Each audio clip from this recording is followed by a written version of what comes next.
trời đang đọa đầy thân anh. Đã mấy đêm rồi anh chẳng thể yên giấc, vì con tim anh bị đau, vì con tim anh cứ kêu gào. Nó nói nhớ em vô cùng, anh cứ hỏi lòng biết phải làm sao đây. Muốn nói yêu em nhưng mà anh không dám. Nhìn em hồn nhiên dễ thương, làm cho tim anh vẫn vương. Anh quyết phải nói với em rằng anh có thể hy sinh chết vì em. Dù đau đớn nhưng anh vẫn không ngại ngần. Chỉ mong em luôn cười tươi, cuộc sống em luôn được vui. Là hạnh phúc với anh lắm rồi. Đừng nghĩ anh chỉ ba hoa mà thôi, lời anh nói sẽ không bao giờ thay đổi. Hãy tin tình yêu của anh và em sẽ đi cùng anh. Anh dám nói cả thế giới này không ai yêu em bằng anh.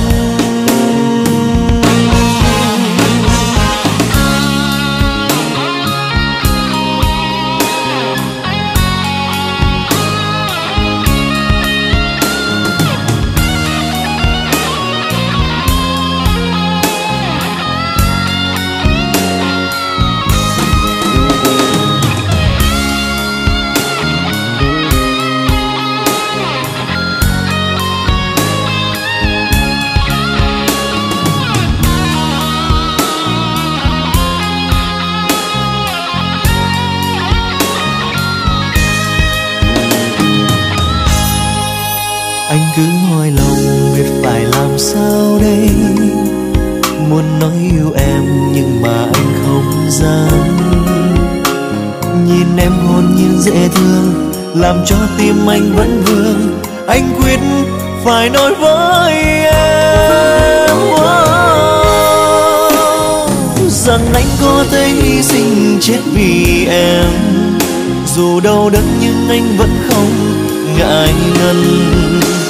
Chỉ mong em luôn cười tươi, cuộc sống em luôn được vui. Là hạnh phúc với anh lắm rồi.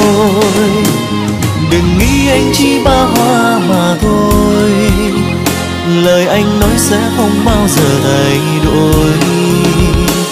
Hãy tin tình yêu của anh và em sẽ đi cùng anh. Anh dám nói cả thế giới này không ai yêu em bằng anh. Rằng anh có thể hy sinh chết vì em. Dù đau đớn nhưng anh vẫn không ngại ngần. Chỉ mong em luôn cười tươi, cuộc sống em luôn được vui. Là hạnh phúc với anh lắm rồi. Đừng nghĩ anh chỉ ba hoa mà thôi, lời anh nói sẽ không bao giờ thay đổi. Hãy tin tình yêu của anh và em sẽ đi cùng anh.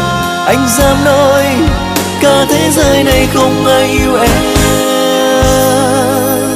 bằng anh.